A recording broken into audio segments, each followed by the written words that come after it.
Hello and good evening, everybody. Welcome, and I hope that you guys are ready. We're here for Bible study tonight. This is Bible study for Overthinkers. I am your host, Jackie Espada, and I am very much excited for today's show. If you guys have not already, make sure to please hit that thumbs up and share this show out with a friend. I have some exciting news to share with you guys, and I hope that you guys are super excited to be here. We are going to be covering Deuteronomy chapters 12 through 17. So I hope that you guys are ready. And before we are fully ready to actually get into the Bible, let us go ahead and thank our sponsors. Our first sponsor is, of course, Tamarack Garden. We know them, we love them. I was actually texting with Michelle today, and she actually gave me a pretty good tip. So I will share that in just a second. Your body doesn't need more synthetic fixes. It needs real plant medicine. Wild herbs are packed with minerals, adaptogens, and healing compounds your body actually recognizes and can use, supporting energy, immunity, and balance from the inside out. At Tamarack Garden, our supplements bring these overlooked weeds and wildflowers back into your daily routine. Don't just manage symptoms, support your body and eat your weeds. Head to tamarackgarden.com and get $10 off your order of $50 or more when you use code Jackie Espada at checkout. Thank you, Tamarack Garden. People have talked about that before. It's because I need to keep the mic closer to my face. So, as long as my mic is closer to my face, I should be good. And I always forget that, Tracy, when the show first starts. So thank you for telling me. At least we did it first 5 minutes of the show, and unlike what was it last Thursday, it was like an hour and a half into the show when people finally was like, "Hey, Jackie, we can't really hear you," and yeah, but we should be good now. You guys, let me know if this is better. Tracy, let me know if the volume is low. I know that the ad was having, I know people were saying that Rumble has been having an issue. Cam is also having that issue where he says that, I know she probably can't hear me, she says that it's buffering. So I know that you may need to update your app, because Cam was watching on Rumble on his phone, and then he switched over to my show, and for some reason it cut out for him. So Cam, I don't know. Again, if you can't watch the show, how is he gonna be able to hear me? So, yeah. I'm gonna drop it in the chat because it was working for. Okay, Kay said it's okay now. Okay, good. Just double checking. So, Tracy says I always have tons of issues with Rumble. Yeah, Rumble has a lot of its own little quirks, and they're working on it. I'm sure they are working on it, but we do the best that we can with what we've got. So, anyways, let's get to our next ad, and then we will jump right into Deuteronomy. So here we go with our next ad, which is Loaded Gun. This episode is fueled by Loaded Gun Coffee, veteran-owned, small batch roasted, and bold enough to actually taste as strong as it smells. They're all about quality over gimmicks, and every bag is roasted to order, so it's fresh when it hits your doorstep. You can grab your favorite roast at loadedguncoffee.com and use code Jackie Espada for 10% off your order. Support small business, drink bold, and start your day the clean way with Loaded Gun Coffee.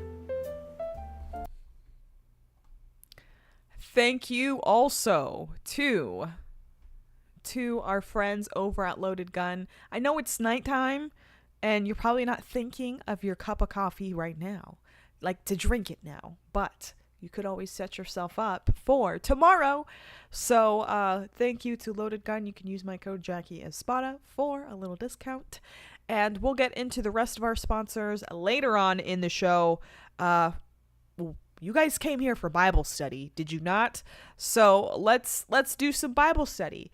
Last week, not last week, on Sunday, we ended off in chapter 11. So we started off the whole book of Deuteronomy with Moses recounting everything that they have gone through, Israel has, since they left Egypt. All of the, remember, you remember we left the wilderness, and we were wandering the wilderness, and all the things that we did in the wilderness, and this and that, and that's where we started. And then Moses is like, hey guys, you need to remember that, remember God. Don't remember, or don't look at those things over there. We're not looking at their culture. You need to remember God, and don't forget, remember. So that is like the number one thing in chapters 6 through 11.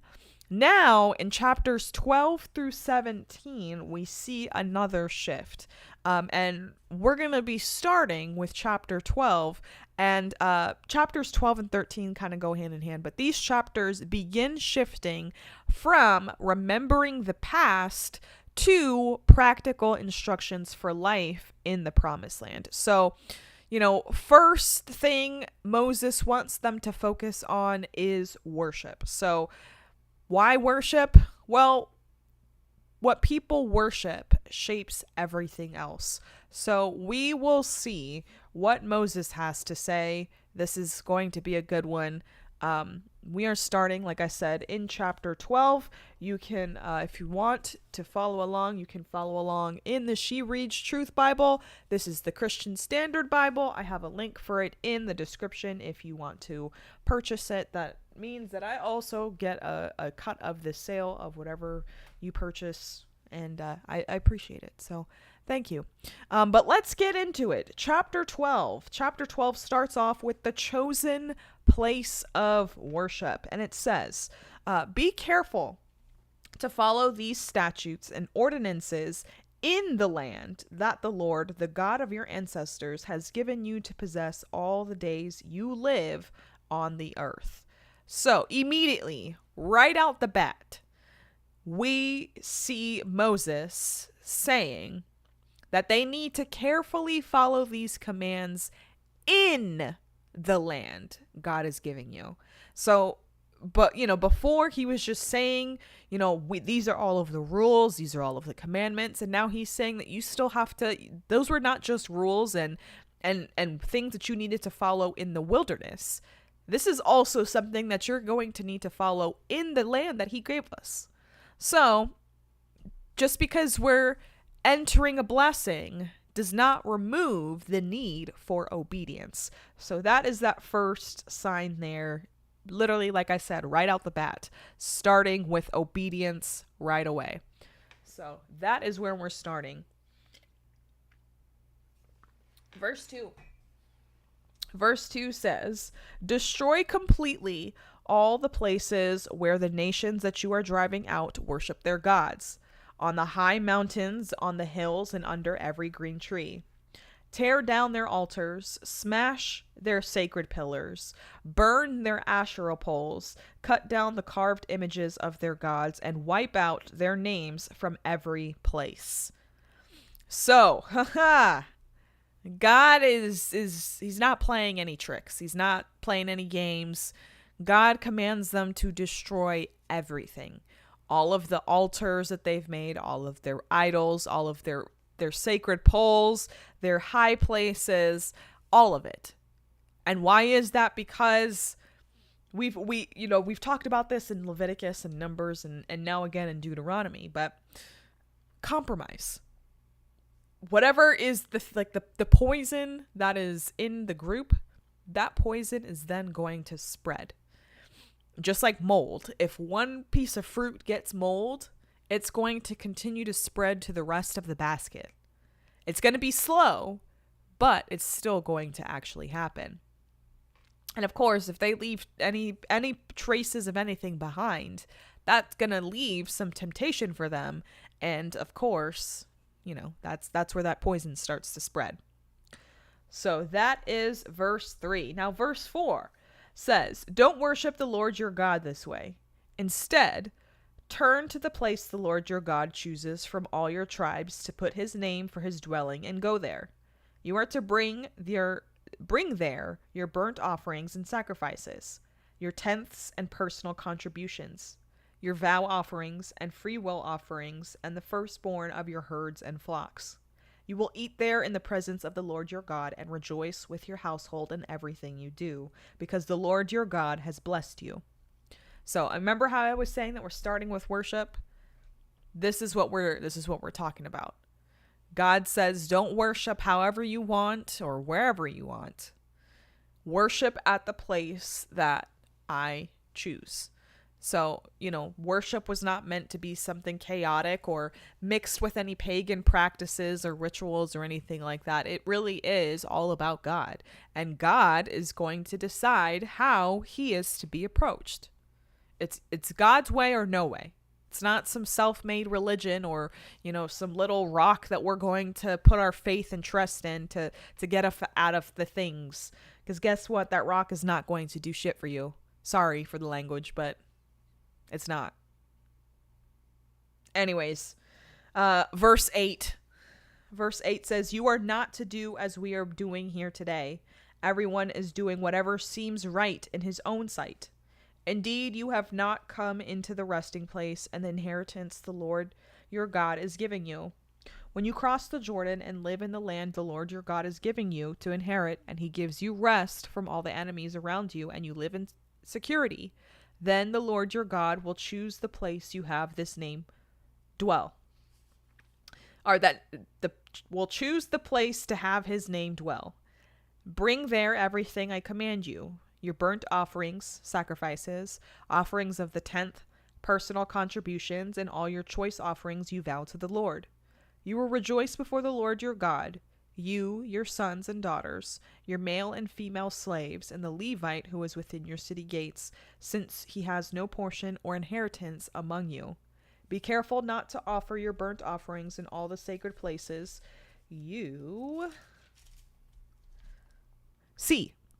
must offer." That's funny. I always think it's funny when I have like one word once you flip a page.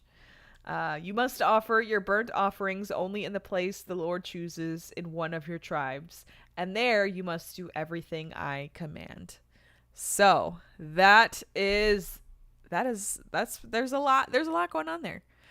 Moses says right now everyone does what seems to be right for them. But that's about to change. So, it's not whatever feels right. It's freedom without guidance.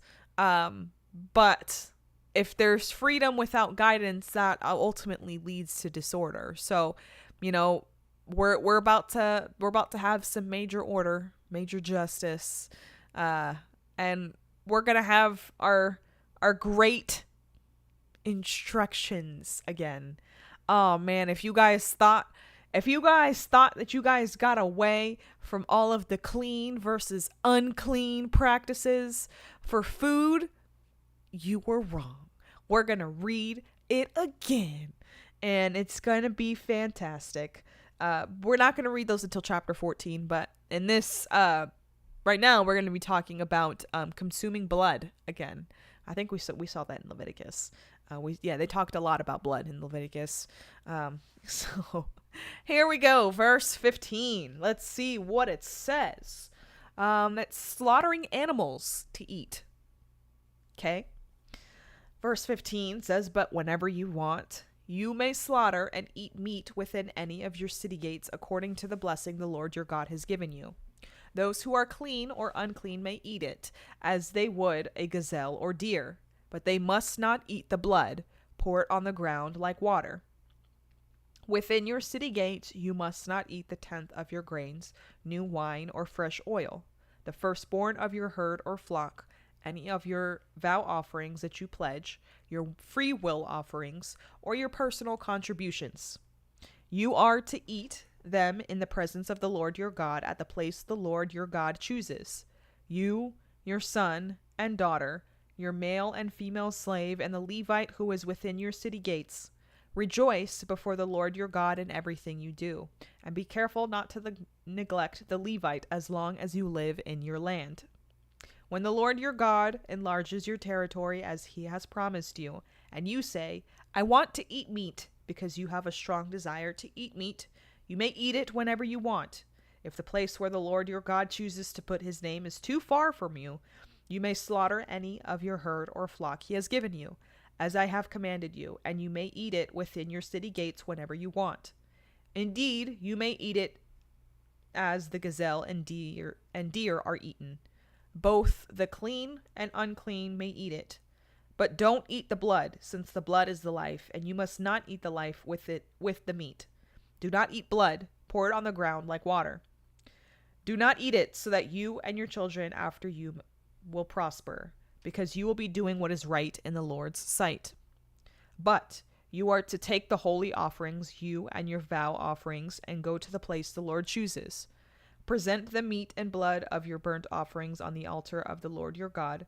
The blood of your sacrifices, or your other sacrifices, is to be poured out beside the altar of the Lord your God. But you may eat the meat. Be careful to obey all these things I command you, so that you and your children after you may prosper forever, because you will be doing what is good and right in the sight of the Lord your God.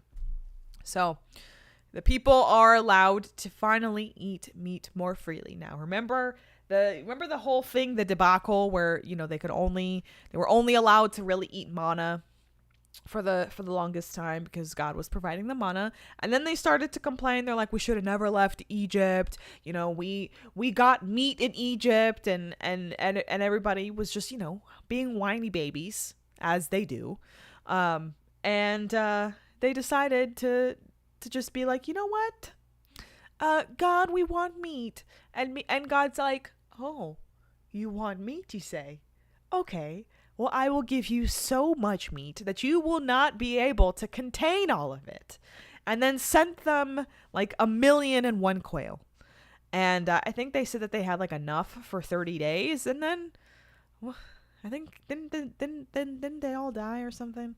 I could be misremembering the story. So let's see. Quail story in Numbers. Yep. God asks, massive flock of quail, 3 feet, the height at which the exhausted migrating, making them, they only flew 3 feet off the ground. The birds were scattered in every direction around the Israelite camp. So, 1 day's walk, 36 hours, the minimum time the people spent aggressively collecting the birds. All that day, that night, and the next day. 10 homers. The minimum amount gathered by a single person was 60 bushels of quail. Ooh. The punishment sent by God was severe plague. The punishment sent by God while the people were still chewing the meat. Like I said, they were gluttonous people. God was not happy with them. And therefore, he basically killed them all. So, moral of the story is, don't be a complaining, whiny baby to God, because he will make it that much worse for you. So, don't be a complaining, whiny baby. Anyways, don't consume the blood. That's the other thing. Don't consume the blood. The blood is the life. And, that is, we know that. We saw that with the life of Jesus. He was the sacrifice. We are cleansed by the blood. And therefore, don't eat the blood. Don't drink the blood. The life belongs to God. Don't drink that. Honor what belongs to God. Life is sacred. Don't drink the blood. Got it? I hope so. All right. This is how we end. Chapter 12. So it says, when the Lord your God annihilates the nations before you, which you are entering to take possession of, and you drive them out and live in their land, be careful not to be ensnared by their ways after they have been destroyed before you. Do not inquire about their gods, asking, how do these nations worship their gods? I'll also do the same. You must not do the same to the Lord your God, because they practice every detestable act. which the Lord hates, for their gods. They even burn their sons and daughters in the fire to their gods. Be careful to do everything I command you. Do not add anything in it or take anything away from it. So he's warning them to not imitate the other nations. Don't worship their gods. Don't worship the same way. I have a set way for you to worship. Here are the rules. And, again, curiosity killed the cat. Is that the phrase? Well, curiosity will kill Israel if they're not careful. So, not every spiritual practice is harmless. Don't imitate it blindly. And that's chapter 12. So that is chapter 12. Chapter 13 is a little more intense because it's all about the false influence, false prophets, that kind of thing. So if you've been watching The Chosen with us, Shmuel would be very much into this chapter. Like, I could see him being the poster boy of making sure that people were following the false prophet rules to a T. So, chapter 13, the false prophet. It says, if a prophet or someone who has dreams arises among you and proclaims a sign or wonder to you, and that sign or wonder he has promised you comes about, but he says, let's follow other gods which you have not known, and let's worship them. Do not listen to that prophet's words or to that dreamer. For the Lord your God is testing you to know whether you love the Lord your God with all your heart and all your soul. You must follow the Lord your God and fear him. You must keep his commands and listen to him. You must worship him and remain faithful to him. That prophet or dreamer must be put to death because he has urged rebellion against the Lord your God, who brought you out of the land of Egypt and redeemed you from the place of slavery, to turn you from the way the Lord your God has commanded you to walk. You must purge the evil from you. So, it's like I said, that's intense. That's a pretty harsh language. But Moses is being very serious. He says, even if someone performs signs or miracles, meaning like if they led people, away from God, don't follow that person. It's simple and it's huge. People play magic tricks all the time, and us people, we don't know any better. But we do know better. If we know who we serve, then we know that these supernatural signs alone do not prove that they are God, because they're not. We know that. So don't let the signs sway you into thinking something different. All right, so that's the false prophet. Next up, actually, before we keep going, I saw verse 3. Yes. So the important part, I meant to highlight this before. Verse 3 says, do not listen to that prophet's words or to that dreamer, for the Lord your God is testing you to know whether you love the Lord your God. So it literally says there, God is testing whether they truly love him, meaning your devotion is revealed through your discernment. So that goes for you guys in the chat. Is your discernment going to show who you are and who you trust? I don't know. It's up to you. All right. Verse 6. It says, don't tolerate idolatry. Don't tolerate idolatry. It says, if your brother, the son of your mother, or your son or daughter, or the wife you embrace, or your closest friend, secretly entices you, saying, let's go and worship other gods, which neither you nor your ancestors have known, any of the gods of the people around you, nor you are far from you, from one end of the earth to the other, do not yield to him or listen to him. Show him no pity, and do not spare him or shield him. Instead, you must kill him. Your hand is to be the first against him to put him to death, and then the hands of all the people. Stone him to death for trying to turn you away from the Lord your God, who brought you out of the land of Egypt, out of the place of slavery. All Israel will hear and be afraid, and they will no longer do anything evil like this among you. So he's mentioning family members now. He says mother, father, brother, spouse, your best friend. I mean, not those ones, but you know what I mean. He's just mentioning all of these different people specifically. And if any of those people tries to pull you away from God, it is a necessity for you to absolutely resist it.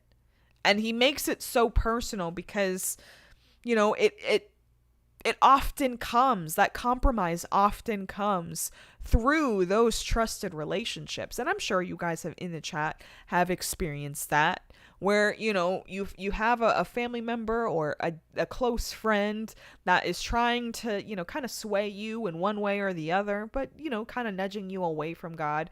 Maybe they're not a believer themselves, and, you know, therefore are trying to, maybe it makes them susceptible to an attack by the enemy.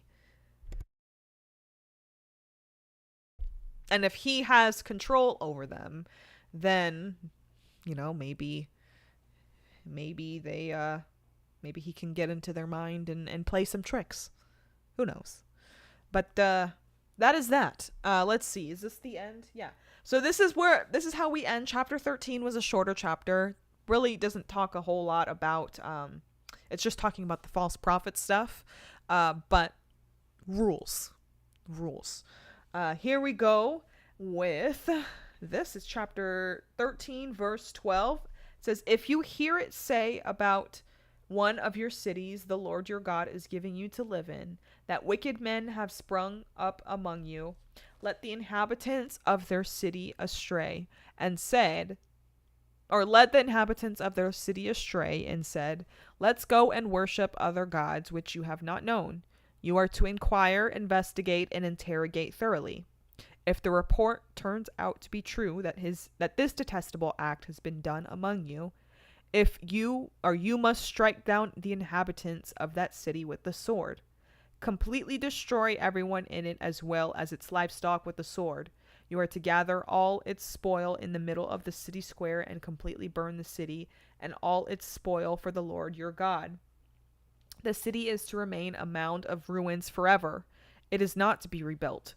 Nothing set apart for destruction is to remain in your hand, so that the Lord will turn from his burning anger and grant you mercy, show you compassion, and multiply you as he swore to your ancestors. This will occur if you obey the Lord your God, keeping all his commands I am giving you today, doing what is right in the sight of the Lord your God. So here we have, if the whole city turns to idols, it's obviously got to be dealt with seriously, guys. Again, you know, we talked about it in chapter 12, you know, that small little moldy piece spreads out to the rest of the city, and same thing happens here. So, you know, that rebellion can spread to the collective, and the communities really shape the spiritual direction of the time period. So whole communities can spread and drift, all because of the idols and the idolatry that they are supposed to get rid of. So that is chapter 13. Not every single spiritual experience is from God, and that's why discernment matters. We know that, but God is teaching them that in this chapter especially.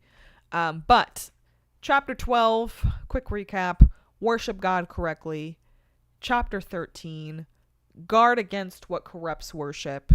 So together, we've got the worship and we've got the discernment. So we've got a nice little sandwich there.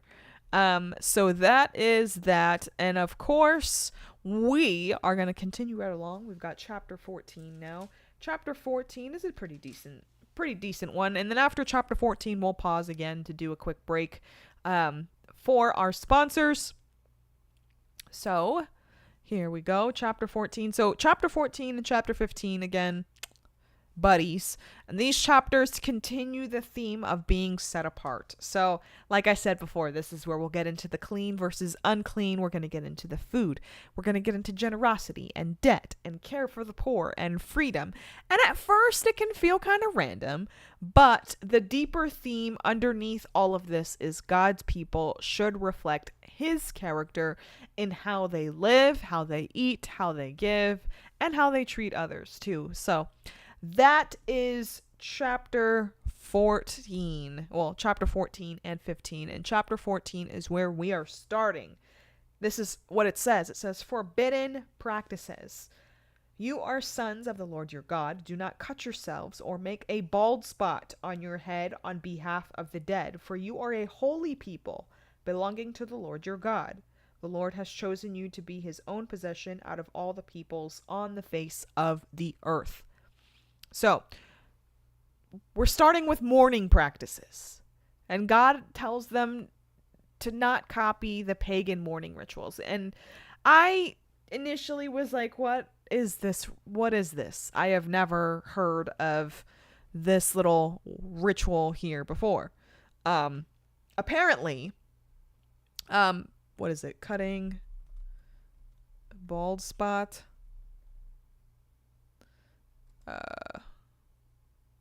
I literally looked this up the other day, and now it is not. I can't find it. Oh, dang. Nope. What? Oh, here. Okay. Perfect. Okay, so let me pull in this screen for you guys so that you can see it. No, I was gonna pull in an image. Ah, yes. Okay, so this is Mundan, for those that have never seen it before. And here we go. This is Mundan. I think that's how you say it. But it is a ritual where you basically shave all but like one part of your head. And they do it for it's a traditional Hindu mourning custom where close family members shave their head after the death of a loved one. So they completely shave the head, and then obviously the facial hair too, probably. And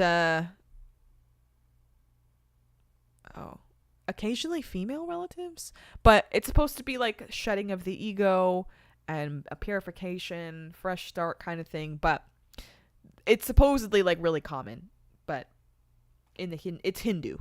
So for those that didn't know, I was like, why? Who does that? Why would you shave your head? So the more you know. So Mundan, that is the ritual. It's Hindu, and we're not copying those rituals. Even in mourning, that should mirror or should not mirror the hopelessness and the pagan worship, because we are set apart. Even when we are sad, even in grief, we are set apart. And of course, he repeats in verse 2, it says, you are a holy people belonging to the Lord your God.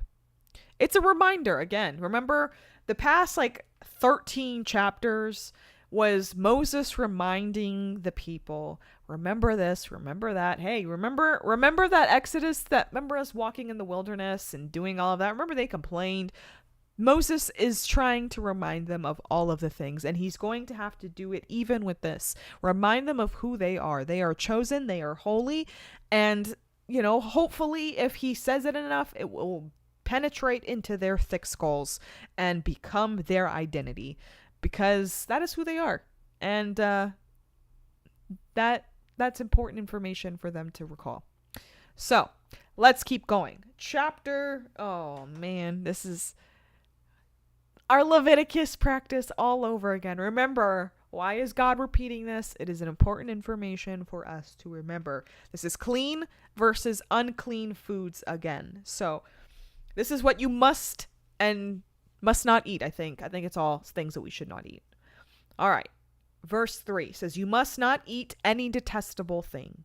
These are the animals you may eat: oxen, sheep, goats, deer, gazelles, roe deer, wild goats, ibexes, I don't know which one it is, antelopes, and mountain sheep.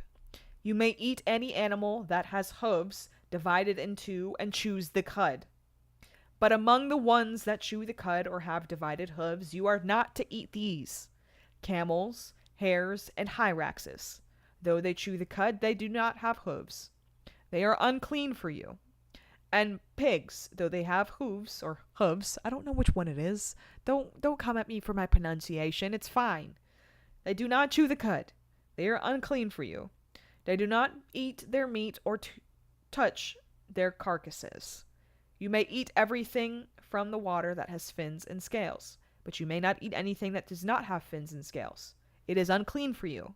You may eat every clean bird, but these are the ones you may not eat: eagles, bearded vultures, black vultures, the kites, any kind of falcon, every kind of raven, ostriches, short-eared owls, gulls, any kind of hawk, little owls, long-eared owls, barn owls, eagle owls, ospreys, cormorants, storks, any kind of heron, hoopoes, and bats.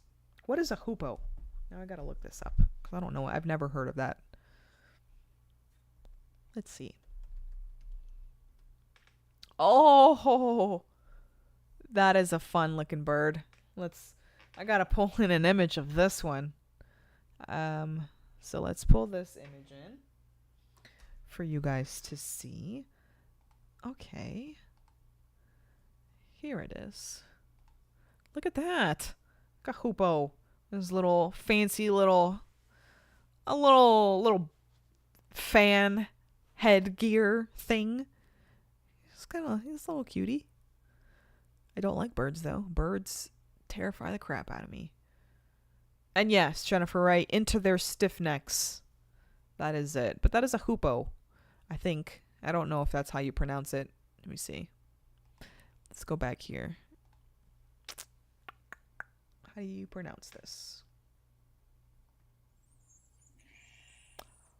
Oh. Did you know that when you go to Google, right? I'm actually going to play this right now so that you guys can. Okay, so the hoopoe, right? When you put in a bird into Google, you press this thing up here, and it'll give you the bird sound.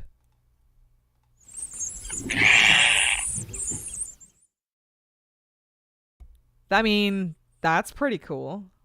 I don't know what it sound like, what the pronunciation is. Let's see.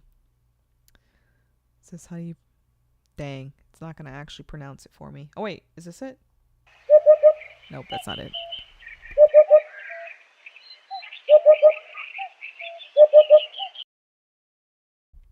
Another bird sound. That's a hoopoe. Guys, that's a hoopoe. Oh wait, let me go back to this one real quick. Turn this off so that it doesn't. Yeah, it does sound like a frog. Cam, it does. It's cute, but we're not supposed to eat those. We're not supposed to eat those, and we're not supposed to eat bats either. So all winged insects are unclean for you. They may not be eaten, but you may eat every clean flying creature. Cam, you're right. Dictionary does pronunciations. I'm going to do that in a second. You are not to eat any carcass. You may give it to a resident alien within your city gates, and he may eat it. Or you may sell it to a foreigner. For you are a holy people, belonging to the Lord your God. Do not boil a young goat in its mother's milk. Okay, so that's another thing. I looked that up because I was like, why are we boiling things in milk? Because I have never heard of that. So you're right, Cam. Dictionary. Let's go to dictionary.com. And then let's put in.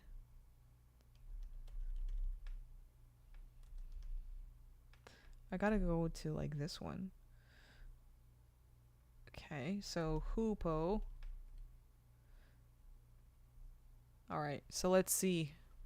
Put this up on the screen.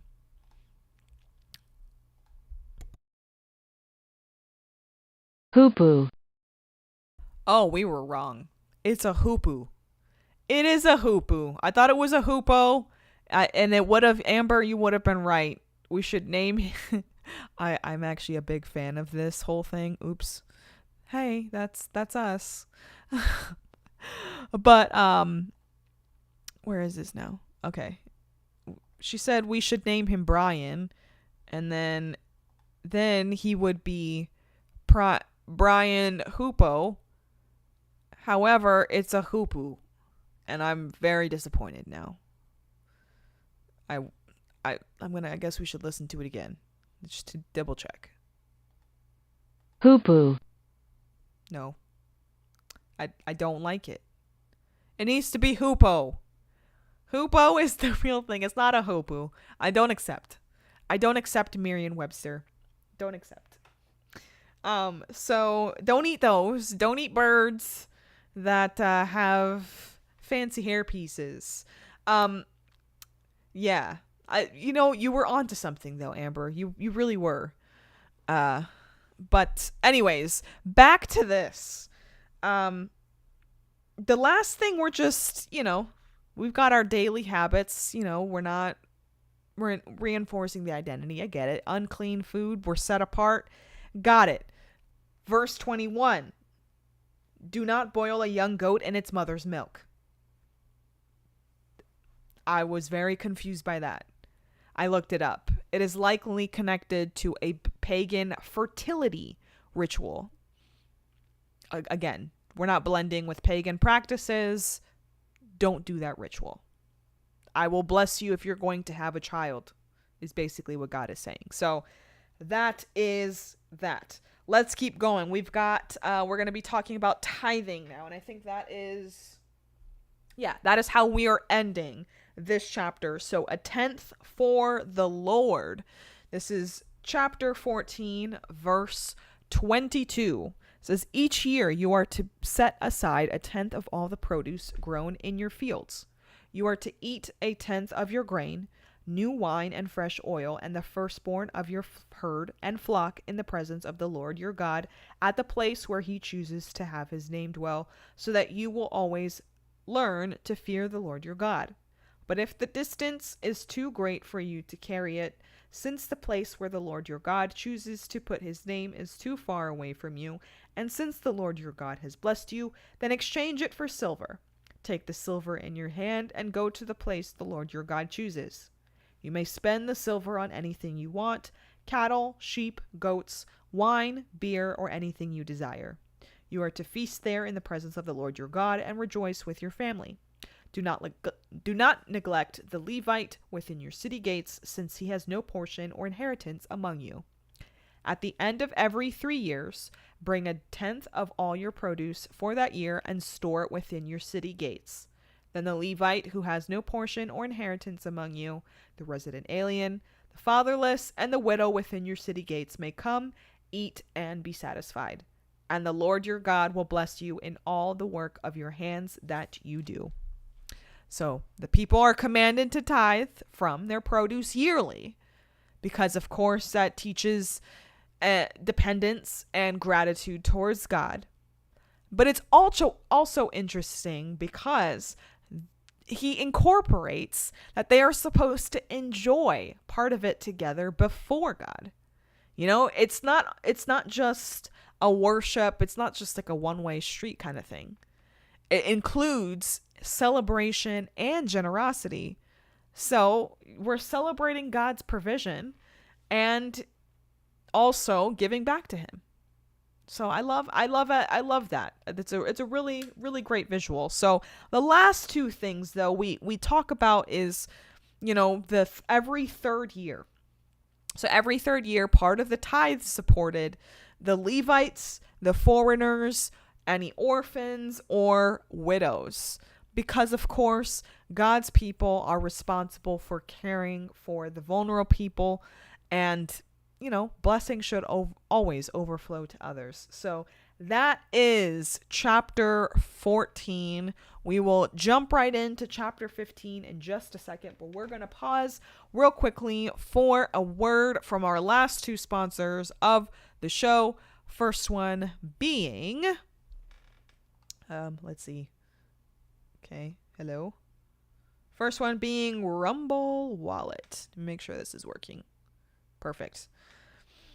So we hear a lot about crypto, but here's the part most people miss. Crypto was created so you could actually own and control your money.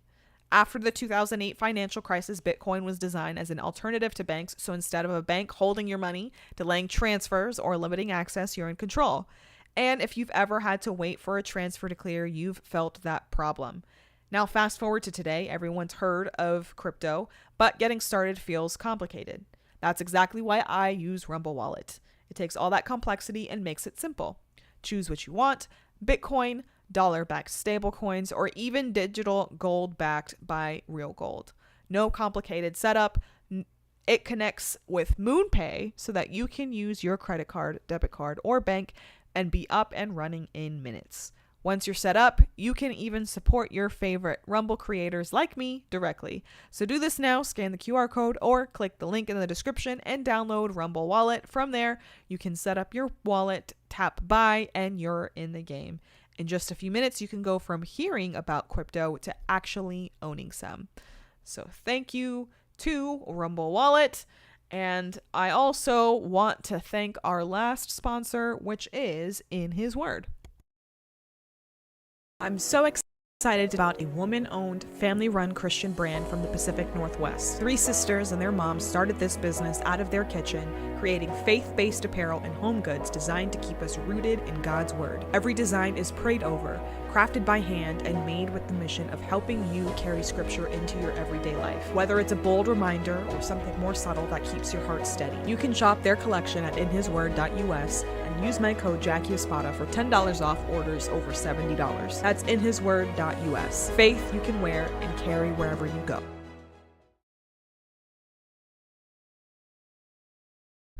Thank you to In His Word. I was actually wearing my In His Word clothes, my shirt yesterday.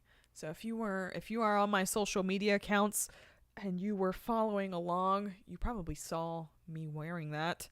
So yeah, thank you In His Word for being a sponsor of today's show. So now that we have thanked our sponsors, what do you say? Let's jump right back in.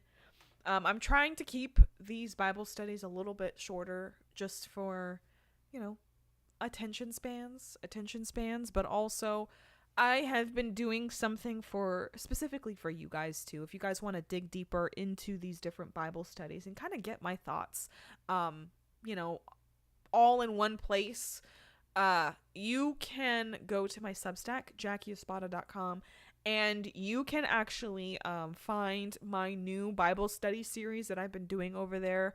It kind of gives you, like I said, my thoughts, breaking it down. They're supposed to be companions to each and every one of these Bible study episodes. So I'm giving you the meat and potatoes here on the show. The Substack series is more so for people who kind of want like the summary of it all, who don't really have time to actually sit here and hang out with us and do all the things with you guys in the chat, which I do appreciate you guys, because you guys always teach me something, and it is always a pleasure. So I appreciate you guys in the chat. Yeah, it is. If you want to check out the Substack series, feel free to do so. Like I said, you can go to JackieEspada.com.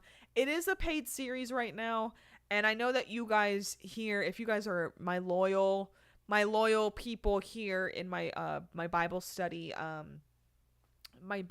chat, I would love to be able to give you a free month for you to at least read into the Deuteronomy series. So if you want, drop your emails in the chat. It can be here. You can send them to me in Telegram. You can send them to me in an email if you don't want it public. Feel free. I would love to, if you guys are consistently here in the chat, I would love to be able to give you at least a month or two free for you guys to be able to keep reading in on the series on the Substack. And hopefully it will encourage you. It will hopefully make you want to dig deeper into the series and kind of see some stuff that maybe, like right now, it truly does feel like just very cut and dry, but there's deeper meaning, and I make some cool connections and all of that over on my Substack. So feel free to, like I said, you can drop your email in the chat, message me on Telegram, message me on X or any of my other places, just because I want to give back to you guys. Also, Annette Trumpet sent over a Venmo, and I appreciate it. She sent over a Venmo, and she said, yes, tell Amber I love the name idea. And she said, hi, Jackie. Hello, Trumpet. We love you. Appreciate you. But yes, so Amber, she was talking about your Brian Hoopo idea, but we found out it was Hoopu, and I don't like it. It needs to be Brian Hoopo, and maybe we can make one with a beard. So it has like the hair going up this way, but it also has like a crazy long beard. I see potential here. Okay, anyways. Chapter 15. All right, chapter 15 this one's really cool. We're talking about debt now. We're going to be talking about debt being canceled because it really is like a beautiful thing too.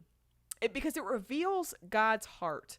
It reveals his heart for freedom and generosity and dignity and just who he truly is. So here we go with chapter 15, debts canceled.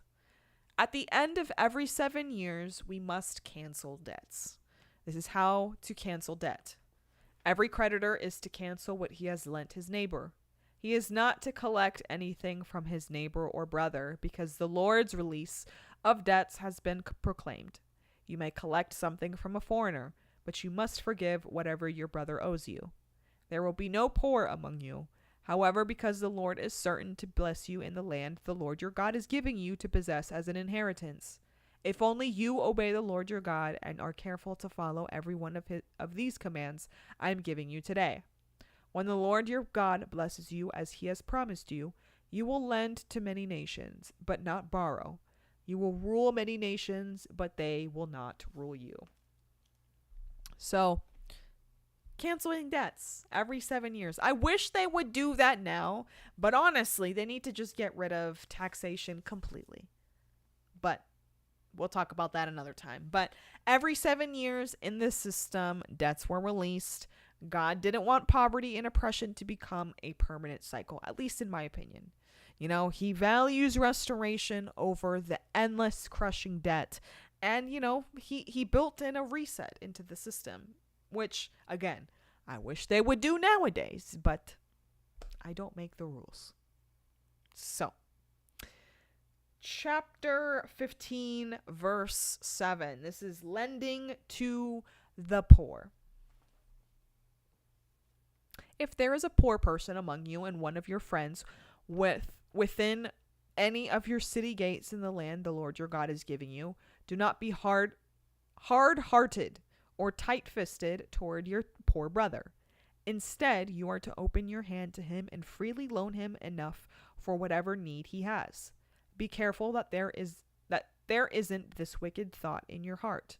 The 7th year, the year of canceling debts, is near, and you are stingy toward your poor brother and give him nothing. He will cry out to the Lord against you, and you will be guilty. Give to him and don't have a stingy heart when you give, and because of this the Lord your God will bless you in all your work and in everything you do, for there will never cease to be poor people in the land. That is why I am commanding you, open your hand willingly to your poor and needy brother in your land. So, I love that he used hard-hearted. That seems like a hard word for us to say 3 times fast. Hard-hearted. And then he also said tight-fisted. So, talking to, don't harden your heart and don't be greedy. Don't be so, stingy that you have you're holding on so tight. Open your hand with generosity, or open your hand generously. And the big thing here is that he emphasizes the heart, because generosity truly starts internally before it ever reaches out financially. So don't close yourself off. And, generosity starts with the heart. Let's see. Oh, the other thing that we saw in verse 9, it says, "Be careful that there isn't this wicked thought in your heart. The seventh year, the year of canceling debt, is near, and you are stingy towards your poor brother and give him nothing. He will cry out to the Lord against you, and you will be guilty." So he's basically saying, don't be selfish. That selfishness disguises itself as wisdom sometimes, but don't weaponize logic against compassion. You know, we're supposed to be giving freely, giving generously, and just because we know that we're going to get back doesn't mean that, we should be that being stingy here. Help your friends, help your people. And then he says at the end that there will always be poor people. Most people would think that's very pessimistic, but that's not. If you kind of really think about it a little bit deeper, it just means that there's always going to be an opportunity for generosity. So your compassion is always needed. It's not pessimistic. He's not saying that there's always going to be poor people. There's always going to be, no. It's a positive thing. There's more opportunities for you to give. Exactly. See, Trumpet gets it. She said, Jackie, wisdom is giving. See? Wisdom is giving. I get it. I'm right there with you. All right. So, chapter 15 verse 12. Now we're in the release of slaves. So let's see what God has to say about the releasing of slaves. Yes. Verse 12. If your fellow Hebrew, a man or woman, is sold to you and serves you 6 years, you must set him free in the 7th year. When you set him free, do not send him away empty-handed. Give generously to him from your flock, your threshing floor, and your winepress. You are to give him whatever the Lord your God has blessed you with. Remember that you were a slave in the land of Egypt, and the Lord your God redeemed you. That is why I am giving you this command today. But if your slave says to you, I don't want to leave you, because he loves you and your family and is well off with you, take an awl and pierce through his ear into the door, and he will become your slave for life. Also, treat your female slave the same way. Do not regard it as a hardship when you set him free, because he worked for you 6 years, worth twice the wages of a hired worker. Then the Lord your God will bless you in everything you do. So, Hebrew servants were freed after 6 years, but they were not freed empty-handed. They were basically given a fresh start too. They were sent out with resources and provision, because freedom without support is not real restoration. So if you're going to restore somebody, restore them with dignity. But it's also a reminder to them to remember where they came from. They were slaves at one point too. Remember in Egypt? They were slaves for many, many years. So it's also a nod to that time too. Okay, so verse 16 and 17 now, it says that, the slave who wants to willingly stay. Some servants loved their household and chose to remain. And the reason why this is included is because devotion can be voluntary and not forced. So it's the love behind it. It's like the intentionality behind the whole thing that changes the service. So that is that. Now let us get into the last bit of chapter 15.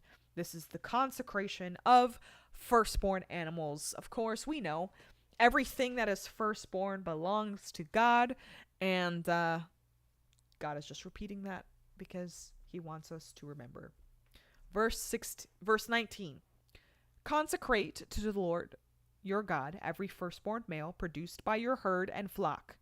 You are not to put the firstborn of your oxen to work or shear the firstborn of your flock. Each year you and your family are to eat it before the Lord your God in the place the Lord chooses. But if there is a defect in the animal, if it is lame or blind or has any serious defect, you may not sacrifice it to the Lord your God. Eat it within your city gates. Both the unclean person and the clean may eat it, as though it were a gazelle or deer. But you must not eat its blood. Pour it on the ground like water.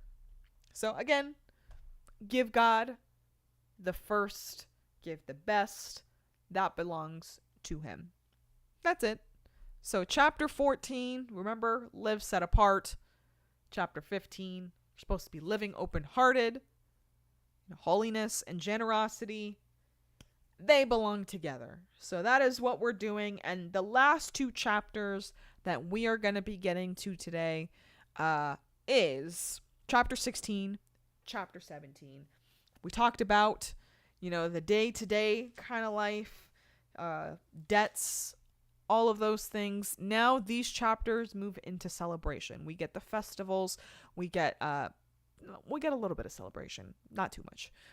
But we get judges, we get kings, we get justice. At first, this seems very disconnected, but they're all connected to one idea.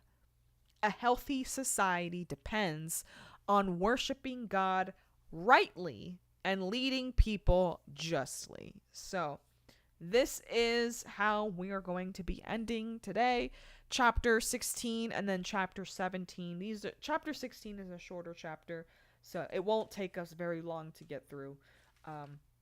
Chapter 17 is also pretty short too. But here we go. We're revisiting the festival of Passover. Set aside the month of Abib and observe the Passover to the Lord your God, because the Lord your God brought you out of Egypt by night in the month of Abib. Sacrifice to the Lord your God a Passover animal from the herd or flock in the place where the Lord chooses to have his name dwell.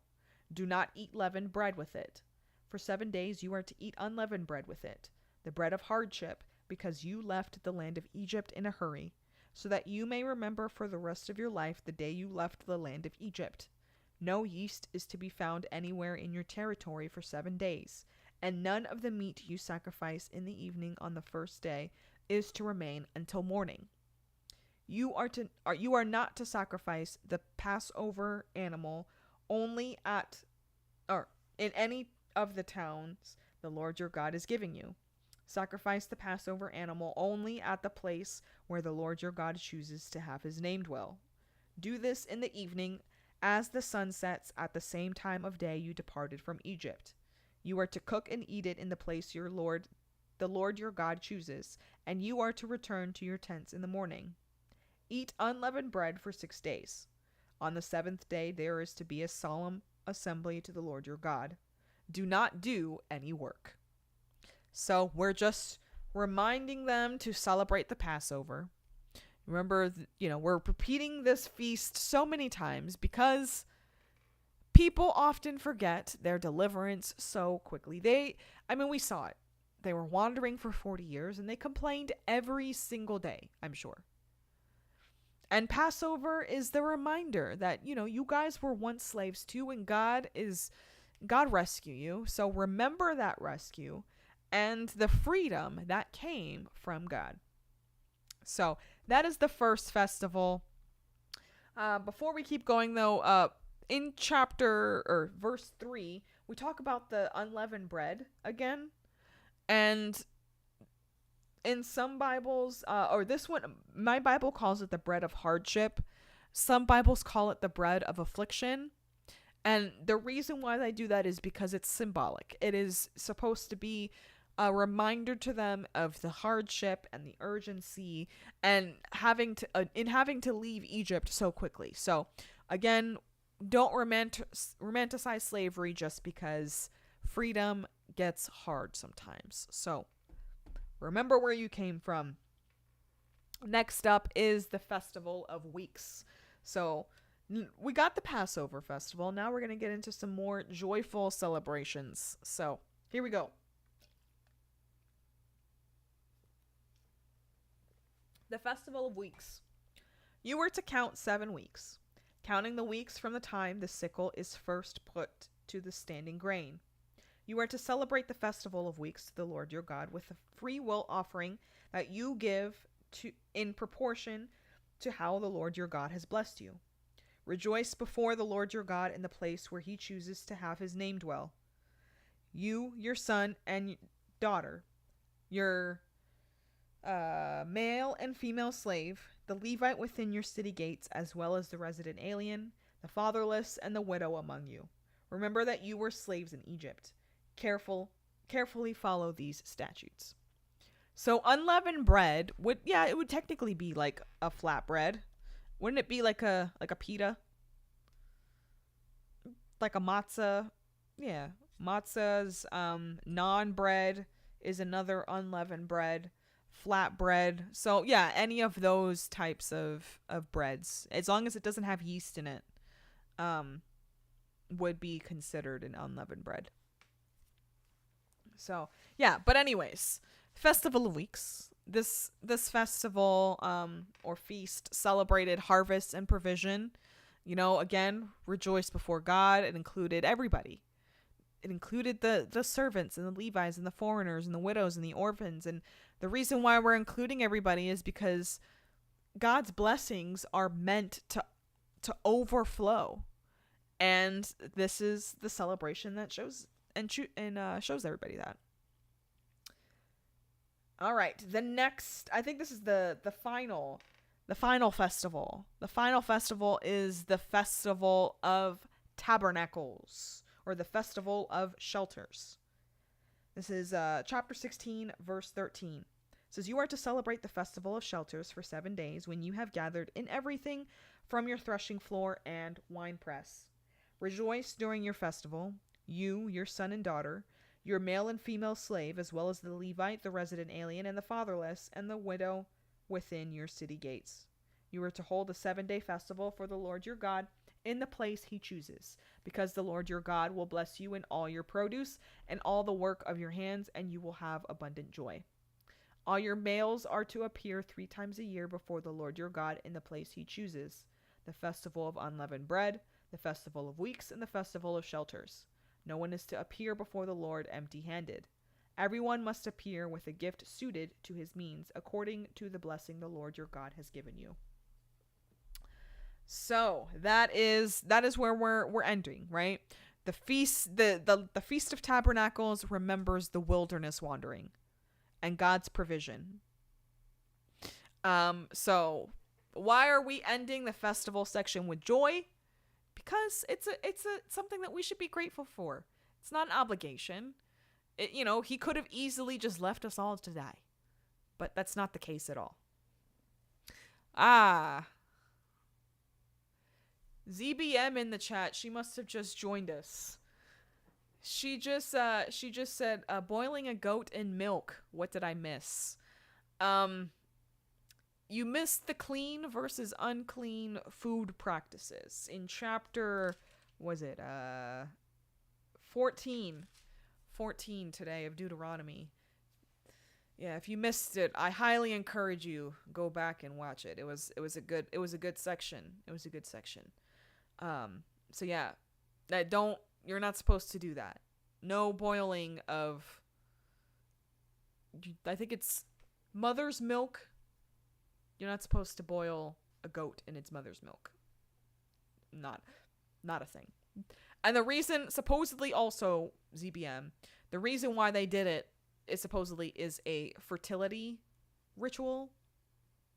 I don't know. I don't make the rules. Don't ask me questions. But Festival of Shelters, joyful celebration. And then we are shifting gears now. Shifting gears to end chapter 16. It says appointing judges and officials.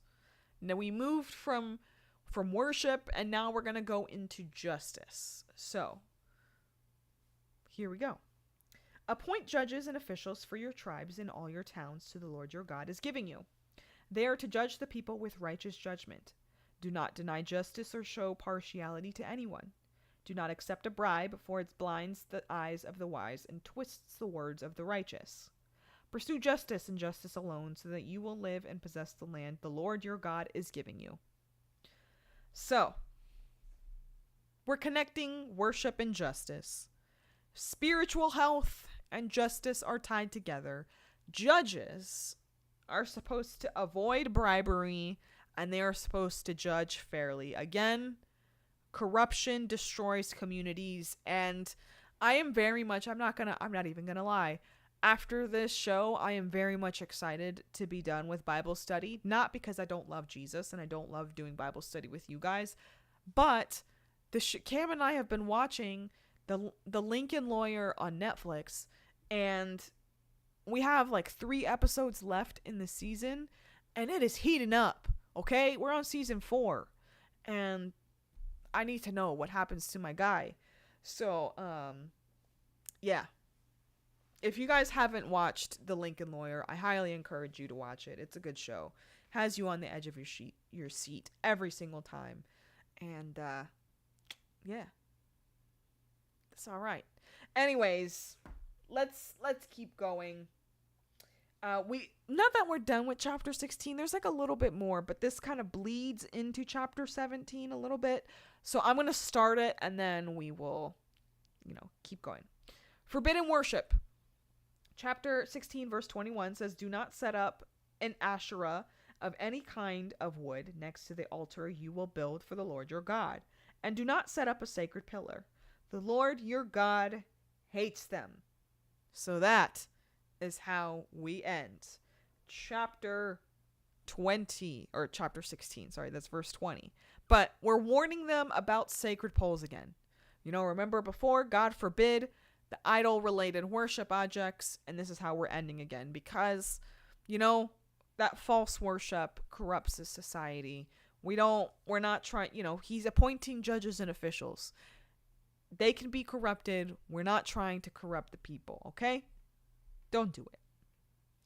Anyways, chapter 17, that is how we are ending today. This is our closing chapter for today. This chapter really focuses heavily on authority, accountability, and leadership. I know that this is probably, today's reading probably wasn't the most intriguing and engaging and wanting to make you go out and make a change and thank God for everything. But there really is a deeper meaning behind all of this, and this is laying the foundation for what we're going to see, especially for all of the miscues and mishaps that we see throughout the rest of the Bible and where they even come from. So I know that this isn't the most enjoyable, but it is important, and I'm glad that we are doing it together. So here we go. Chapter 17, verse 1 simply states, "Do not sacrifice to the Lord your God an ox or sheep with a defect or any serious flaw, for that is detestable to the Lord your God." Okay. Thank you. That's just great. We're not giving our leftovers. We're giving God our best. Thank you for reiterating that for I don't know how many times now, but it is important. Verse 2, the judicial procedure for idolatry. So here we go. "If a man or woman among you in one of your towns that the Lord your God will give you is discovered doing evil in the sight of the Lord your God and violating his covenant and has gone to serve other gods by bowing in worship to the sun, moon, and all the stars in the sky, which I have forbidden, and if you are told or hear about it, then investigate it thoroughly. If the report turns out to be true that this detestable act has been done in Israel, you are to bring out to your city gates that man or woman who has done this evil thing and stone them to death.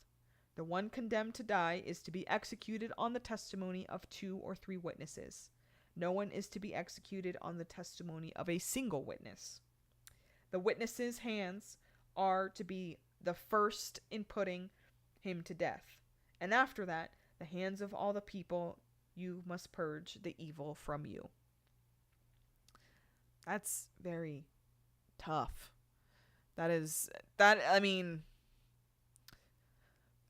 I can appreciate the fact that he's trying to investigate it carefully. So someone turns to idol worship, investigate at clarity. This is where that justice comes in.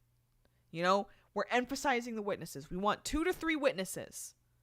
We're not just doing one. Justice requires evidence, not just emotions or rumors or, anything like that. Evidence. We want concrete evidence. If we don't get the evidence, then we're not going to do the hard thing because the punishment is harsh.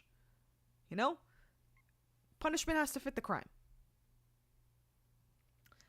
And you have to have the evidence to actually convict. So, there's that. Verse 8. Difficult cases. If a case is too difficult for you, concerning bloodshed, lawsuits, or assaults, cases disputed at your city gates, then go up to the place the Lord your God chooses. You are to go to the Levitical priests and to the judge who presides at that time.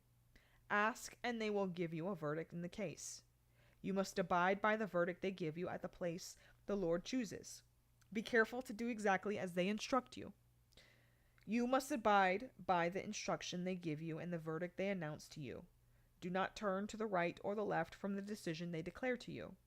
The person who acts arrogantly refuses to listen either to the priest who stands there serving the Lord your God or to the judge must die. You must purge the evil from Israel. Then all the people will hear about it, be afraid, and no longer behave arrogantly. So now we're establishing higher courts. So, some cases would just be too difficult to deal with locally. So they must go to the priests and the judges. Again, wisdom and order prevent chaos. And supposedly that authority is supposed to bring in some order. We'll see though, because do we have real justice nowadays? Our judges and courts are more corrupt than ever. But again, who am I to judge? Also in this, we're really serious about rejecting authority. If you reject the rightful judgment, that was treated very seriously.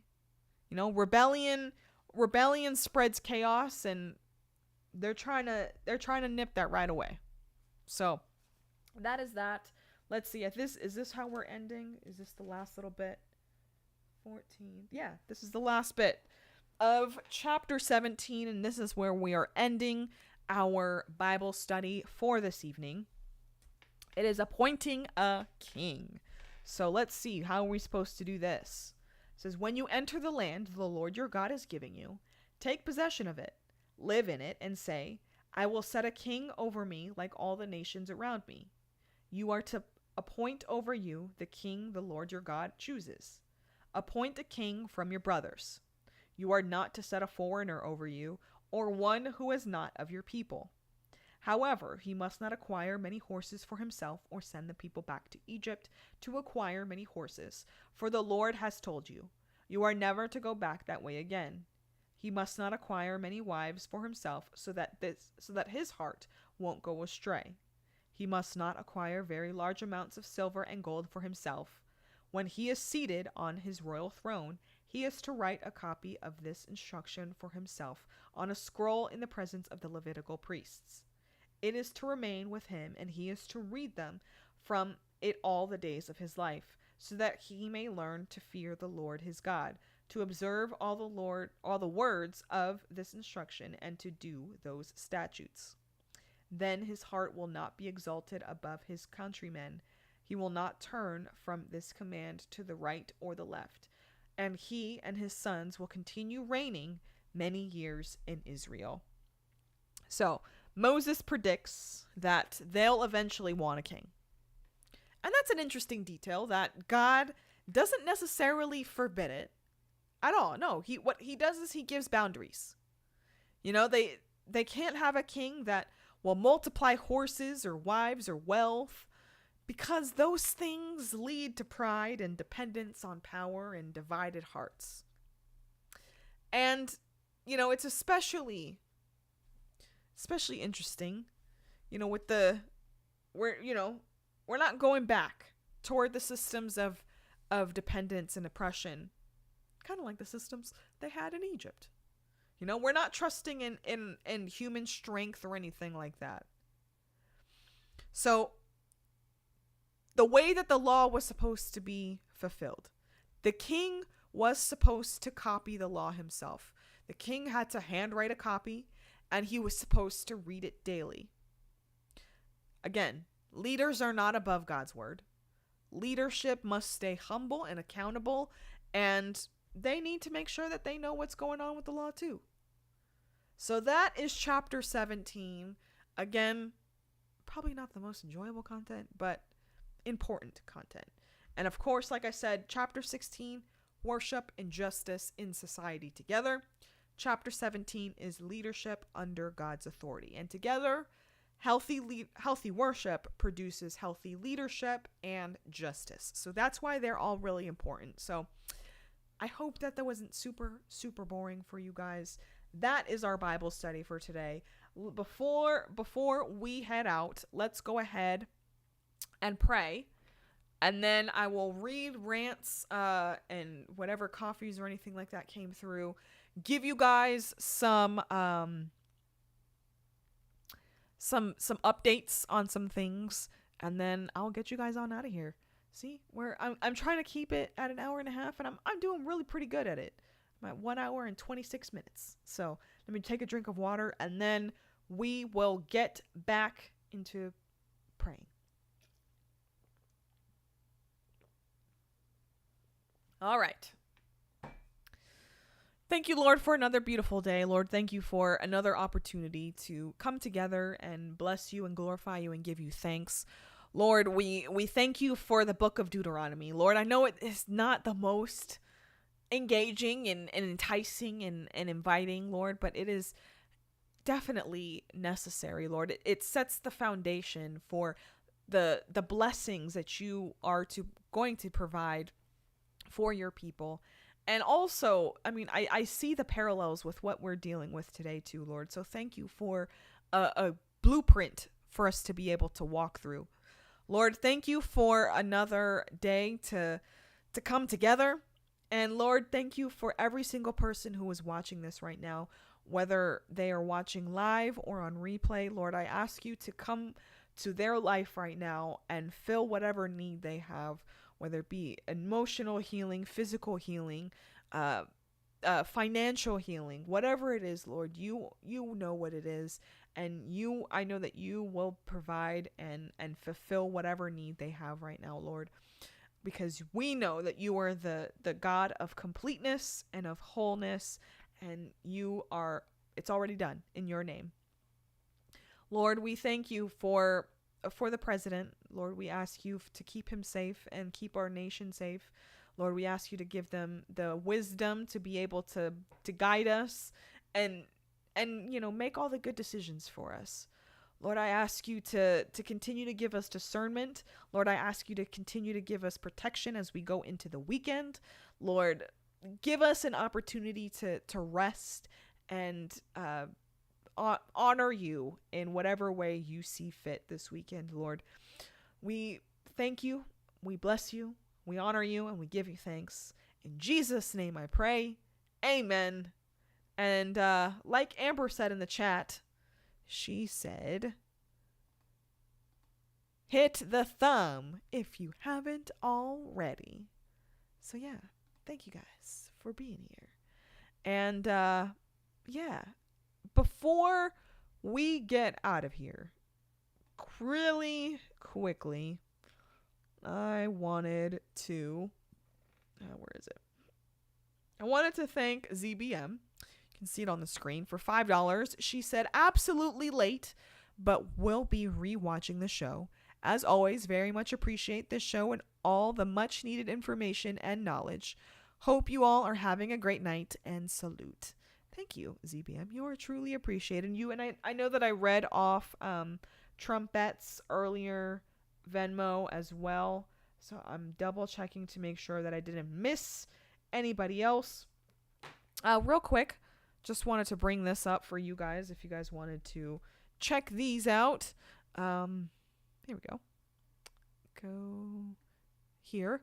So JackieEspada.com, like I was saying before, I have now on my this is literally just the storefront, or not the storefront, the website. You can see here, this is the latest article. I published this 2 hours before the show, so at 9:30 Eastern, I published this before the show, 30 minutes before the show. You guys can read it. This is the companion piece for tonight's episode. And like I said, you can find the other ones down here as well. So we've got Deuteronomy 6 through 11, Deuteronomy 1 through 5. I also have the Leviticus Bible one on here. That one is a free article if you guys want to check those out. See if you even like my style of writing. And then, of course, we've also got the first 3 sessions of Deuteronomy in here as well for you guys. You guys can check that out. And hopefully, if you guys heard me before, if you guys, since you guys are here, if you're in my Bible study every single week, like Trumpet and Mudgirl AZ, ZBM, Amber, all of you guys, if you guys are here every week, feel free to shoot me a message. I would love to give you a month or 2 free of the Substack for you guys to continue and read those pieces. Give me some feedback on them. Let me know what you guys think I should improve on, anything like that. So yeah, I would appreciate it. You guys can drop those emails in the chat. Like I said, send me a DM on in Telegram, shoot me a DM on X, anything like that, and I would love to be able to at least give you that for now, because you guys do so much for me. So yeah, appreciate it. The one thing that you can do for me before we head out is to please Cam, you're not wrong. Cam said Jackie loves feedback from her friends. Yeah, I do. And I don't have very many friends, so thank you guys. But yeah, I would really appreciate it if you guys would please hit that thumbs up. And if you guys have been lurking throughout the show, you guys have not said hi in the chat at all, if you guys would just pop in real quick in the chat, say hi, and I would greatly appreciate it. Tracy, I see your email. I'm going to save that, and I'm going to add you and get you a subscription to that for at least 2 months, if nothing else. So appreciate it, Tracy. I got your email. Rest, if you guys, let me know. If you guys don't want it, that's fine too. But love you guys. Appreciate you. If you guys have not already, make sure to hit that thumbs up. Say hi in the chat before you head out. I'll raid you over to somewhere. I don't know where just yet, but yeah. Love you guys. Have a good night. God bless you. See you guys on Saturday. Saturday, Hooks and Harmony. Cam is in charge of the playlist, so stay tuned for that. It's going to be a fun time. I'm almost positive of it. It's going to be a good time. So love you guys. God bless you. See you later.